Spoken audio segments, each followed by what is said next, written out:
नमस्कार साथियों। ये आज अपना जनवरी का करंट अफेयर है।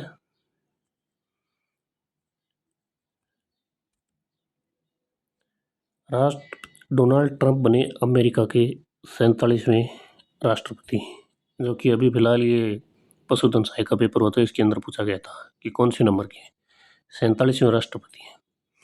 इनकी पार्टी है रिपब्लिकन है पार्टी, ये याद रखना है आपको। इसी के साथ मुख्य न्यायाधीश, इसको शपथ किसने दिलाई थी? John Roberts. 47वें राष्ट्रपति के रूप में 20 जनवरी 2025 को कैपिटल बिल्डिंग में रोटुंडा में शपथ दिलाई थी। शपथ का स्थान पूछ सकता है आपको, रोटुंडा याद रखना है आपको। ट्रंप से पहले जेडी वेंस ने अमेरिका के 50वें उपराष्ट्रपति के रूप में शपथ ग्रहण की। उपराष्ट्रपति के रूप में 50वें के रूप में है जेडी वेंस, और राष्ट्रपति के रूप में है 47वें डोनाल्ड ट्रंप, जो कि रिपब्लिकन पार्टी से संबंधित है। डोनाल्ड ट्रंप से पहले वर्ष 2017 से 21 के दौरान अमेरिका के 45वें राष्ट्रपति के रूप में कार्य किया था। तो आपको इतनी ध्यान रखना है। फिर इनका ये चुनाव तारीख याद रखनी है आपको, 5 नवंबर 2024 को संपन्न हुए थे, जिसके अंदर डोनाल्ड ट्रंप को 312 इलेक्टोरल वोट प्राप्त हुए थे।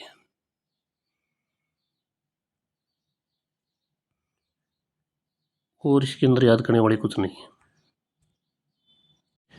फिर आपको ये देखना है कि भी राष्ट्रपति ट्रंप के शपथ ग्रहण समारोह में भारत की ओर से विदेश मंत्री एस जयशंकर शामिल हुए थे। पेरिस जलवायु समझौते से बाहर हुआ अमेरिका। अमेरिका पेरिस जलवायु समझौते से बाहर हो चुका है। इतना ही देखना है इसके अंदर। फिर ये देखना है आपको कि इस निर्णय से अमेरिका, ईरान, लीबिया और यमन के बाद विश्व का चौथा देश बन गया है, जो वर्ष 2015 के इस समझौते से बाहर है। इससे पहले ये 4 देश है, अमेरिका, ईरान, लीबिया और यमन। ये 3 तो पहले ही थे और अमेरिका चौथा। ये 4 देश है जो जलवायु परिवर्तन सम्मेलन से बाहर हुए हैं। और इसके अंदर कुछ खास नहीं है याद करने वाला, ये देख लेना आप। ये इतना फैक्ट है। WHO की स्थापना हुई थी 7 अप्रैल 1948 को। इसका मुख्यालय पूछा जाता है जिनेवा, स्विट्जरलैंड के अंदर है। इसका महानिदेशक कौन है वर्तमान में? Tedros Adhanom Ghebreyesus. WHO की स्थापना हुई थी 7 अप्रैल 1948 को, और इसका मुख्यालय है जिनेवा, स्विट्जरलैंड के अंदर, और इनका महानिदेशक है टेड्रोस एडनोम घेब्रेयेसस। ये 3 चीज याद रखनी है। फिर ये देखना है, इंडोनेशिया बना ब्रिक्स का 10वां सदस्य देश।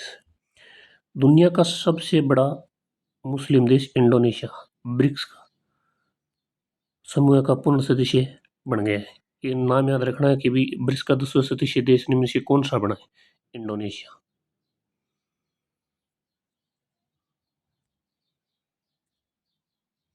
ब्रिक्स का गठन 16 जून 2009 को ब्राजील, रूस, भारत और चीन द्वारा किया गया था।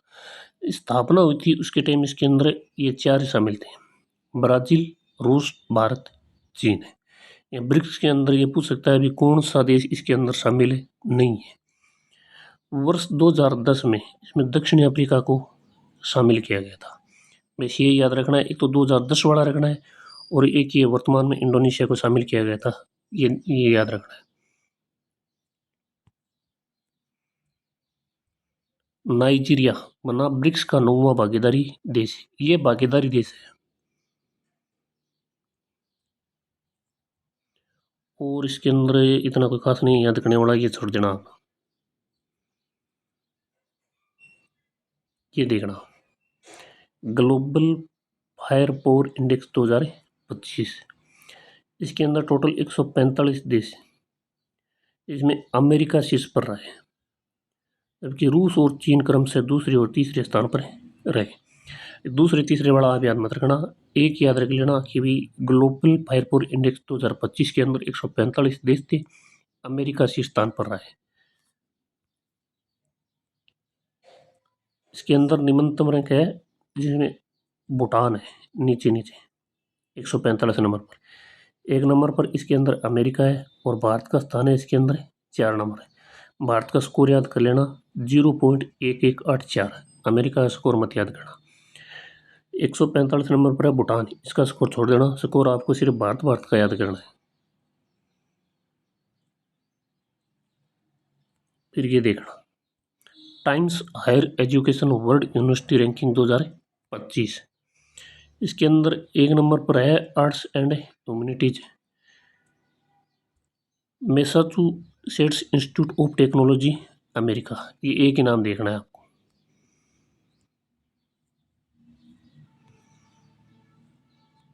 ये भारत की रैंक है इसके अंदर। 100 वैश्विक रैंकिंग में शामिल होने वाला एकमात्र भारतीय संस्था जो कि बेंगलुरु कंप्यूटर विज्ञान के लिए शीर्ष में है। पहली बार भारतीय विज्ञान संस्था बेंगलुरु ने विषय के आधार पर विश्वविद्यालय रैंकिंग में शीर्ष 100 में जगह बनाई है और 99 स्थान हासिल किए। ये इतना ही देखना है और याद नहीं करना है।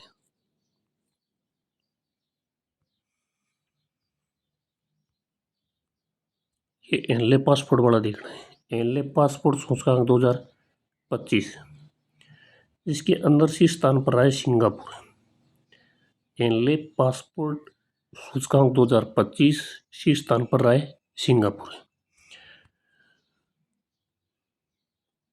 इसमें भारत की रैंक एक नंबर पर है सिंगापुर, तो इनका स्कोर है 195। 2 नंबर पर है जापान, इसका स्कोर है 193।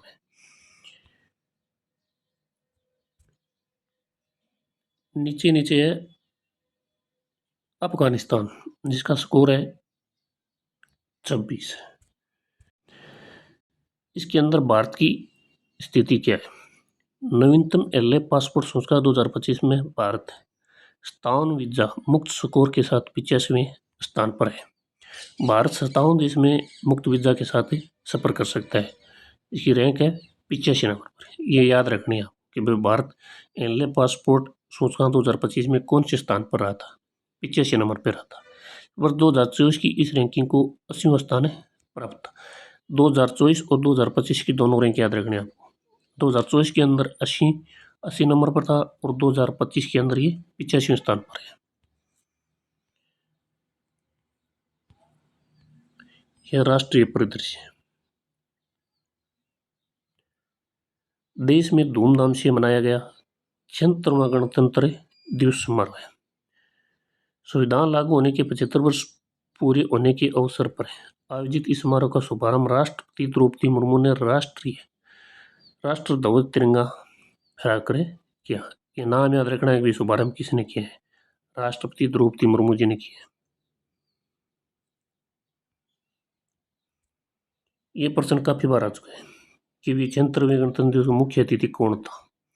इंडोनेशिया का राष्ट्रपति था प्रबोवो सुबियांतो। तो इसके अंदर ये आरपीएससी का एग्जाम होता है, इसके अंदर ये प्रश्न पूछा गया था कि भी इसका मुख्य अतिथि कौन था।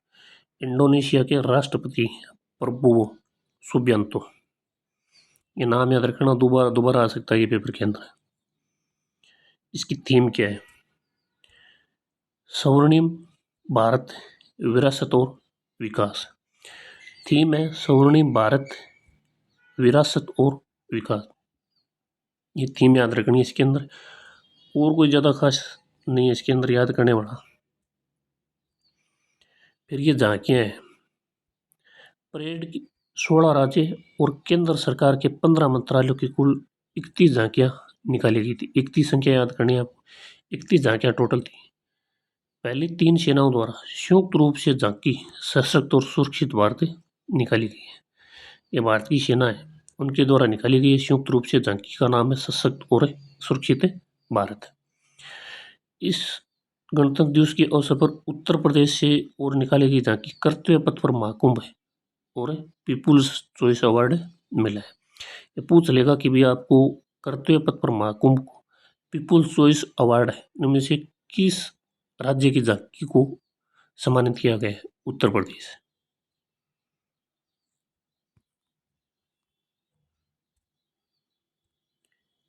इंदौर व उदयपुर विश्व के 31 वेटलैंड शहरों की सूची में शामिल है। नाम याद रखने हैं कि भी विश्व के 31 वेटलैंड शहरों की सूची में ऐसे दो शहरों को किन किन को शामिल किया गया है, इंदौर व उदयपुर को। और इसके अंदर याद करने वाला नहीं है कुछ भी, ये छोड़ देना, ये भी छोड़ देना आप, ये देख लेना। उत्तराखंड यूसीसी लागू करने वाला पहला राज्य है। उत्तराखंड समान नागरिक संहिता लागू करने वाला देश का पहला राज्य बन गया है। ये तारीख याद रखनी है आपको, 27 जनवरी 2025। उत्तराखंड समान नागरिक संहिता लागू करने वाला देश का पहला राज्य बन गया है, जिन्होंने 27 जनवरी 2025 से लागू हो गया उत्तराखंड के अंदर। और इसके अंदर कुछ नहीं याद करने वाला, वो इतना ही याद करना है, ये भी छोड़ देना आप, ये याद करना है। वित्तीय स्वास्थ्य सूचकांक 2025 लॉन्च। जारी करने वाली संस्था देखनी है आपको, पहले तो नीति आयोग जारी करता है। वित्तीय स्वास्थ्य सूचकांक 2025 जारी करने वाली संस्था है नीति आयोग, जिसके अंदर शीर्ष स्थान रहा है ओडिशा का। जारी करने वाली संस्था नीति आयोग, शीर्ष स्थान ओडिशा का। ये संस्था है, शीर्ष स्थान ओडिशा का हो गया। इसका स्कोर याद रखना है आपको 67.8, जिसमें राजस्थान है 12 नंबर पे 28.6 स्कोर के साथ। इसके अंदर ये दो नाम याद रखने हैं, तो ओडिशा नाम याद रखना है 1 नंबर पर, और राजस्थान है 12 नंबर पर 28.6 स्कोर के साथ।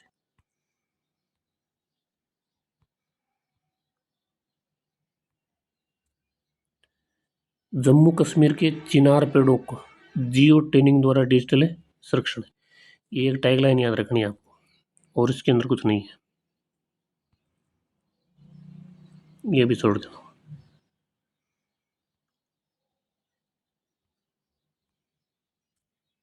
ये देखना है HSBC Varun global Indian list 2024। HSBC Varun global Indian list 2024। शीर्ष संस्था सत्य, शीर्ष स्थान सत्य नडेला, 1 नंबर पर सत्य नडेला रहे।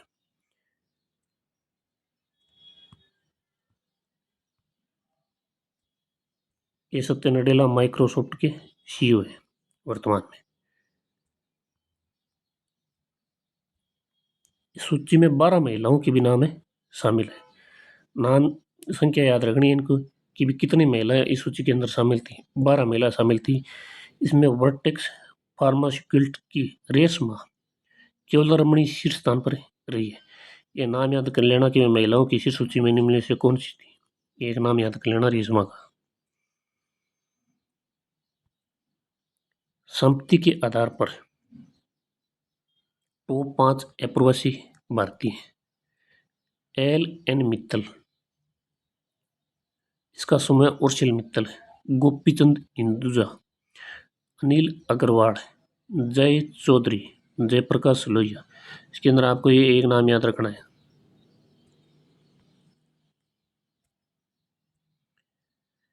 QS world future skill index 2025 संस्करण है, ये 1 नंबर संस्करण है। जारी करने वाले संस्था याद रखनी है आपको, क्वाक्यरेली साइमंड्स है। जारी करने वाली संस्था क्वाक्यरेली साइमंड्स, और प्रथम संस्करण है, शीर्ष स्थान इसके अंदर है अमेरिका का रहा है। QS world future skill index 2025, शीर्ष स्थान अमेरिका का। इसके अंदर भारत का प्रदर्शन विश्व भविष्य कौशल सूचकांक 2025 में भारत 76.6 समग्र स्कोर के साथ 25वें स्थान पर रहा है। भारत का स्कोर है 76.6 और स्थान है 25वां। भारत को भविष्य के कौशल का दावेदार के रूप में स्थान प्राप्त हुआ है। भारत का प्रदर्शन स्थान है 25 नंबर पर, स्कोर है इनका 76.6, भविष्य के कौशल का दावेदार के रूप में स्थान प्राप्त हुए और इसके अंदर अमेरिका है वो 1 नंबर पर है। ये छोड़ देना आप।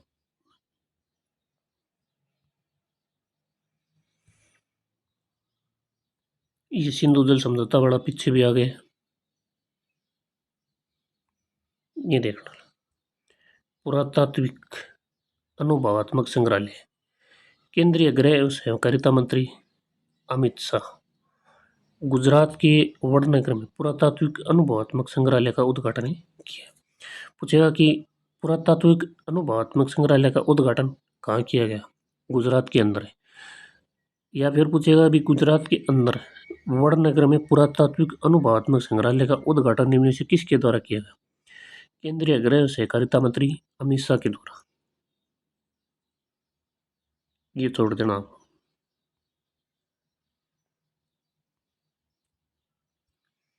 महामृत्युंजय यंत्र उत्तर प्रदेश के प्रयागराज में 144 वर्ष में एक बार आयोजित होने वाले महाकुंभ में विश्व का सबसे बड़ा और भव्य महामृत्युंजय यंत्र स्थापित किया गया है। ये पूछेगा भी महामृत्युंजय यंत्र इनमें से किस स्थान पर स्थापित किया गया? उत्तर प्रदेश के प्रयागराज में। भारत का पहला ग्लास ब्रिज देश का पहला समुद्री ग्लास ब्रिज तमिलनाडु के कन्याकुमारी के तट पर बनाए गए हैं। देश का पहला समुद्री ग्लास ब्रिज निम्न में से किस स्थान पर बनाए गए? तमिलनाडु के कन्याकुमारी तट पर बनाए गए।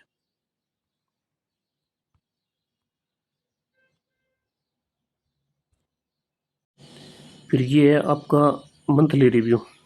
स्टार्टअप्स व उद्योग जगत के हितधारकों को समर्पित भारत के अपनी तरह के पहले CSIR मेगा इनोवेशन कॉम्प्लेक्स का उद्घाटन 17 जनवरी 2025 को कहाँ किया गया? मुंबई के अंदर किया गया।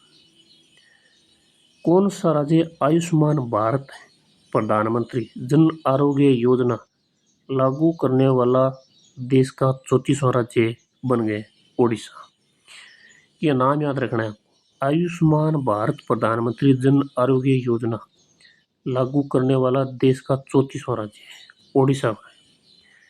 किस राज्य सरकार ने आपातकाल के समय से जेल गए सभी जीवित व्यक्तियों को 1 जनवरी 2025 से 20,000 की पेंशन देने की घोषणा की है? ओडिशा की। भारतीय चिकित्सा अनुसंधान परिषद ने दक्षिणी भारत की पहली संक्रामक रोग अनुसंधान एवं निदान प्रयोगशाला स्थापित करने के लिए किस संस्था को चुना है? बेंगलोर मेडिकल कॉलेज एवं अनुसंधान संस्था। ये प्रश्न आ सकता है। एक वो ऊपर वाला उड़ीसा वाला 34वां राज्य बना था वो। भारतीय चिकित्सा अनुसंधान परिषद ने दक्षिणी भारत की पहली संक्रामक रोग अनुसंधान और निदान प्रयोगशाला स्थापित करने के लिए किस संस्था को चुना है? बेंगलोर मेडिकल कॉलेज एवं अनुसंधान संस्था। केंद्र सरकार ने हाल ही में दिवंगत हुए पूर्व राष्ट्रपति प्रणब मुखर्जी के स्मारक हेतु कहाँ पर जगह देने की मंजूरी दी? राजघाट स्थित राष्ट्रीय स्मृति में। यह प्रश्न आप कन्फर्म याद कर लेना। राज्य वन विभाग द्वारा किए गए हाथी जनसंख्या अनुमान 2024 के अनुसार असम में हाथियों की संख्या 2017 के पिछले सर्वेक्षण में 5719 हाथियों से बढ़कर कितनी होगी? 5828। ये आंकड़े याद करने आपको 5828। केंद्रीय रक्षा मंत्री राजनाथ सिंह के अनुसार भारत का रक्षा निर्यात 2023-24 में कितना हो गया?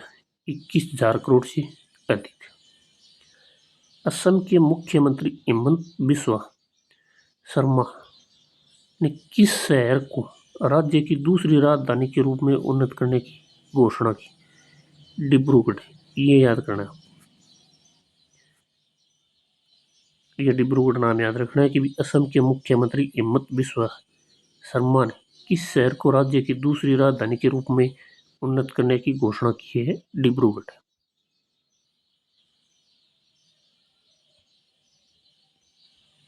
केंद्रीय गृह मंत्रालय द्वारा केंद्रीय औद्योगिक सुरक्षा बल की 2 और बटालियनों के गठन को 14 जनवरी 2025 को मंजूरी दिए जाने से सीआईएसएफ में बटालियन की संख्या कितनी हो गई?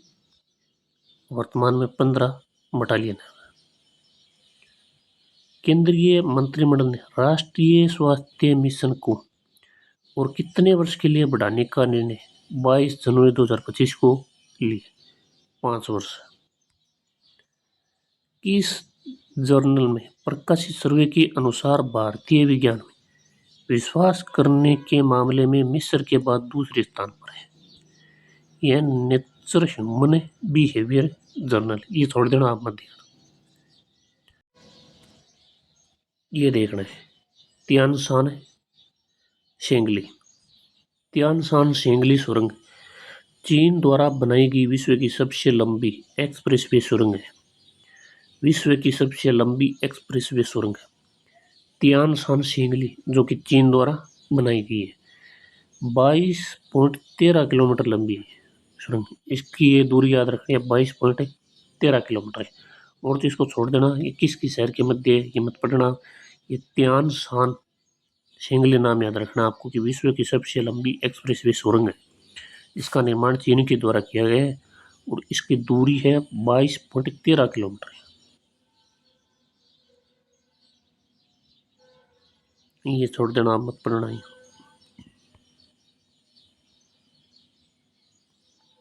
इसरो का 100वां मिशन सफलतापूर्वक लॉन्च। 100वें मिशन में GSLV अल्फा 15 रॉकेट द्वारा 2250 किलोग्राम का नेविगेशन सैटेलाइट NVS-20 को प्रक्षेपित किया गया। ये पूछेगा भी कि किस रॉकेट के द्वारा। याद रखना आपको GSLV F 15। इतना नाम याद रख लोगे ना तो भी बहुत है एग्जाम के अंदर।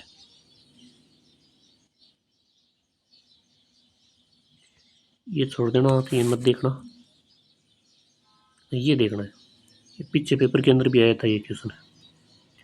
भारत बना अंतरिक्ष में सफल डॉकिंग करने वाला चौथा देश। भारत बना अंतरिक्ष में सफल डॉकिंग करने वाला चौथा देश। ये नाम याद रखने आपको। भारत यह उपलब्धि हासिल करने वाला चौथा देश। अमेरिका, रूस और चीन के बाद ये चारों नाम याद रखने आपको। इसके अंदर पेपर के अंदर पूछा गया है। RPCPRO का पेपर हुआ था अभी पीछे, उसके अंदर ये क्वेश्चन आया था। भारत यह उपलब्धि हासिल करने वाला चौथा देश है। इससे पहले 3 देश और कौन कौन से हैं? अमेरिका, रूस, चीन। और इसके अंदर आपको ऑप्शन दे देगा कि भारत, अमेरिका, रूस और एक अदर ऑप्शन दे देगा कि इसके अंदर कौन सा शामिल नहीं है। तो आपको ये चारों नाम याद रखने हैं, भारत, अमेरिका, रूस और चीन। फिर ये देखना है कि भारत की वर्ष 2035 तक अपना स्पेस स्टेशन बनाने की योजना है। इसे भारतीय अंतरिक्ष स्टेशन के नाम से जाना जाएगा। और ये छोड़ देना, ये मत पढ़ना, इसके अंदर कोई ज़्यादा खास नहीं है। ये देख लेना। भारत ने किया ड्रोन रोधी माइक्रो मिसाइल सिस्टम का परीक्षण। नामकरण इकोनॉमिक्स एक्सप्लोसिव लिमिटेड द्वारा विकसित इस प्रणाली का नाम भार्गवास्त्र यानी भगवान परशुराम और कर्ण के अस्त्र के नाम पर रखा गया। यह नाम पूछ सकता है कि भाई ये नाम है जो किसके नाम पर रखा गया है? परशुराम और कर्ण के अस्त्र के नाम पर रखा गया है। और ये छोड़ देना, ये मत पढ़ना, इसके अंदर कोई इतना खास नहीं है याद करने वाला। ये देख लेना आप कि भी रक्षा मंत्रालय द्वारा वर्ष 2025 को भारतीय सेना के लिए सुधारों का वर्ष घोषित किया गया। रक्षा मंत्रालय द्वारा वर्ष 2025 को भारतीय सेना के लिए कौन सा वर्ष घोषित किया गया? सुधारों का वर्ष। प्रधानमंत्री ने किए 3 युद्धपोत राष्ट्र को समर्पित। इन तीनों को आपको नाम याद रखना है। INS सूरत, INS नीलगिरी और INS वागशीर शामिल किए गए हैं इसके अंदर।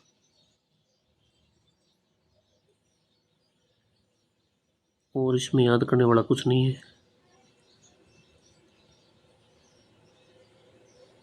ये भी छोड़ देना। ये आर्थिक परिदृश्य है। ये देख रहे हैं भारत की कुल नवीकरणीय ऊर्जा स्थापित क्षमता 209.44 गीगावाट। ये आपको आंकड़े याद रखने हैं और इसके अंदर याद करने वाला कुछ नहीं है। ये छोड़ देना आप ऊपर वाला। वर्ष 2023 में सौर ऊर्जा की संचयी स्थापित क्षमता 73.32 गीगावाट थी, तो 2024 में 97.86 गीगावाट हो गई। 2024 के अंदर 97.86 गीगावाट हो गई है। अब टोटल हो गई 209.44 गीगावाट।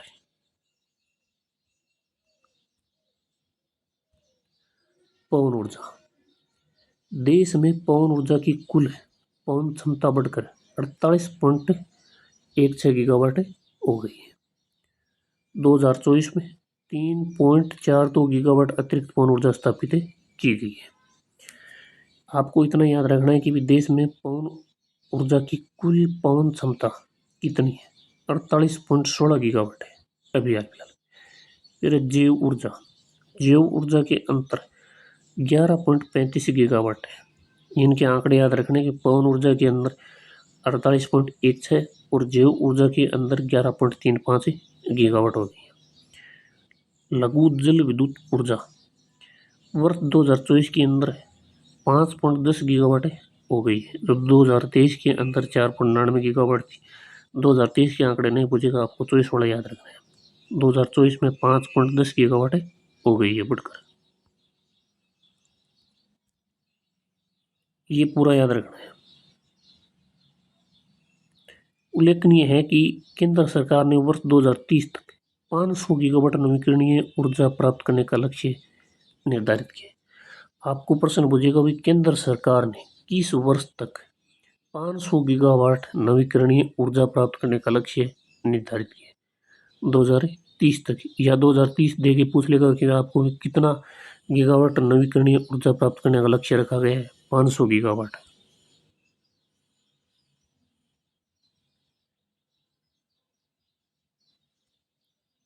प्रधानमंत्री ने आंध्र प्रदेश में रखी पहले ग्रीन हाइड्रोजन हब की आधारशिला। इतना नाम याद रख लेना। आंध्र प्रदेश में रखी पहले ग्रीन हाइड्रोजन हब की आधारशिला किसने रखी थी? प्रधानमंत्री नरेंद्र मोदी ने। ये सत्य सत्य में इसके अंदर पूछ सकता है आपको कि भी कुल इसकी लागत कितनी थी। 185 करोड़ इसकी लागत थी टोटल। 20 गीगावाट नवीकरणीय ऊर्जा क्षमता को स्थापित किया जाएगा। यह भारत की सबसे बड़ी एकीकृत हरित हाइड्रोजन उत्पादन सुविधाओं में से एक है। पहले तो इसका निवेश याद रखना है कि 185 करोड़ है। फिर इसके अंदर ये 20 गीगावाट नवीकरणीय ऊर्जा क्षमता को स्थापित किया जाएगा। फिर ये भारत की सबसे बड़ी एकीकृत हरित हाइड्रोजन उत्पादन सुविधाओं में से एक है। इसमें 1500 टीपीडी ग्रीन हाइड्रोजन और 7500 टीपीडी ग्रीन हाइड्रोजन डेरिवेटिव्स का उत्पादन करने की क्षमता है, जिसमें ग्रीन मेथनॉल, ग्रीन यूरिया और स्थायी विमानन ईंधन शामिल है। ये पूरा फैक्ट याद करना है।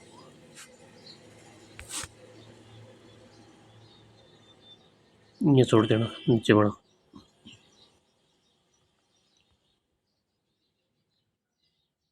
ये देख लेना। ग्लोबल साइबर सिक्योरिटी आउटलुक 2025 जारी करता कौन है? विश्व आर्थिक मंच। इतना ही देखना है। ग्लोबल साइबर सिक्योरिटी आउटलुक 2025 जारी करता विश्व आर्थिक मंच।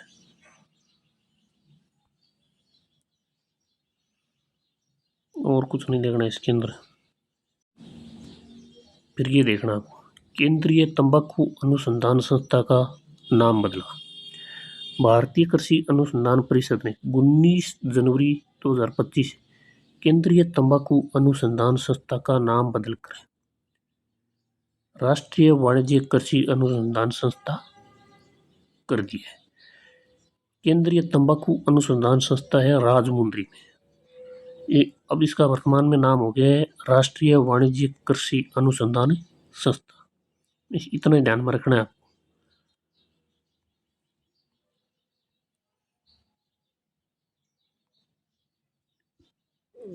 भारत दुनिया का तीसरा सबसे बड़ा मेट्रो रेल नेटवर्क वाला देश है। एक नंबर पर चीन है, दो पर संयुक्त राज्य अमेरिका है और भारत 3 नंबर पर है। भारत में अब मेट्रो रेल नेटवर्क 1000 किलोमीटर तक हो गए।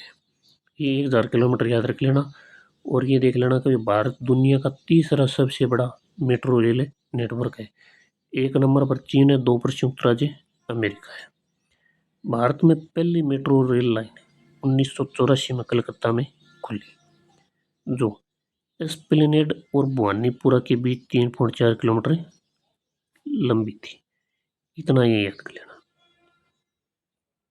दिल्ली ने 2002 में अपनी मेट्रो यात्रा की शुरुआत की थी।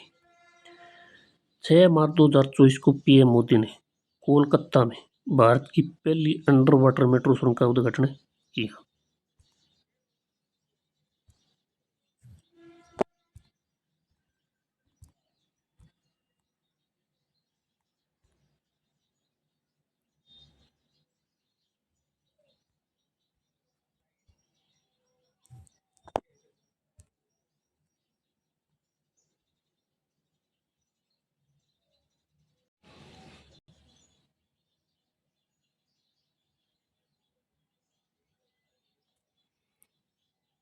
6 मार्च 2024 को पीएम मोदी ने कोलकाता में भारत की पहली अंडर वाटर मेट्रो सुरंग का उद्घाटन किया।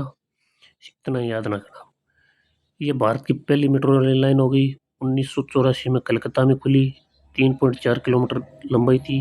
ये दो स्थान है इनके बीच चली थी। दिल्ली ने 2002 में अपनी मेट्रो यात्रा की शुरुआत की थी। भारत कॉफी का 7वां सबसे बड़ा उत्पादक राज्य है। और छोड़ देना इसके अंदर, इतना ही देख लेना। फिर ये मंथली रिव्यू है। हाल ही में किस मंत्रालय ने भारत की डिजिटल अर्थव्यवस्था का अनुसार और माप शीर्षक से एक रिपोर्ट जारी की है। इलेक्ट्रॉनिक्स एवं सूचना प्रौद्योगिकी मंत्रालय। हाल ही में किस मंत्रालय ने भारत की डिजिटल अर्थव्यवस्था का अनुसार और माप शीर्षक से एक रिपोर्ट जारी की है। इलेक्ट्रॉनिक्स एवं सूचना मंत्रालय प्रौद्योगिकी मंत्रालय। ओडिशा सरकार ने किस स्थान पर एक फिनटेक हब स्थापित करने के लिए सिंगापुर के global finance and technology network के साथ जनवरी 2025 में हस्ताक्षर किए? भुवनेश्वर। ये याद रखना है आपको, ये दोनों प्रश्न याद रखने हैं कि भाई ओडिशा सरकार ने किस स्थान पर फिनटेक हब स्थापित करने के लिए सिंगापुर के global finance and technology network के साथ हस्ताक्षर किए? भुवनेश्वर। यह पूछ लेगा भी ओडिशा सरकार ने भुवनेश्वर में एक फिनटेक हब स्थापित करने के लिए किसके साथ हस्ताक्षर किए? सिंगापुर के साथ। फिर अगला है, केंद्र सरकार ने विधिक माप विज्ञान नियम 2011 के अंतर्गत वाहनों की गति मापने के लिए रडार उपकरण के नियम अधिसूचित किए। ये नियम कब से प्रभावी होंगी? 1 जुलाई 2025 के नियम लागू हो जाएंगे। भारतीय उद्योग परिसंघ ने वित्तीय वर्ष 2025-26 में भारत की सकल घरेलू उत्पाद यानी जीडीपी वृद्धि कितने रहने का अनुमान 19 जनवरी 2025 को व्यक्त किया था? 7%। ये याद रखना है आपको फैक्ट, कन्फर्म पेपर के अंदर पूछता है। वैश्विक रेटिंग एजेंसी मूडीज ने वित्तीय वर्ष 2024-25 के लिए भारत की आर्थिक वृद्धि दर कितने रहने का अनुमान व्यक्त किया? इन्होंने भी 7% रहने का अनुमान व्यक्त किया था। याद रखना है कि मूडीज ने कितना निर्धारित किया था आर्थिक वृद्धि दर? 7%। और ये 7% भारतीय उद्योग परिषद ने दिया था। आरबीआई ने वैश्विक व्यापार में रुपये के उपयोग को बढ़ावा देने के उद्देश्य से अधिकृत बैंकों की विदेशी शाखाओं को गैर निवासियों के लिए किस प्रकार के खाते खोलने की अनुमति देती है? भारतीय रुपया खाते। केंद्रीय मंत्रिमंडल ने कर्ज में डूबी सार्वजनिक क्षेत्र की कंपनी राष्ट्रीय इस्पात निगम लिमिटेड विजाग स्टील को उभारने के लिए कितनी राशि के पैकेज को मंजूरी दी है? 11,440 करोड़ रुपए।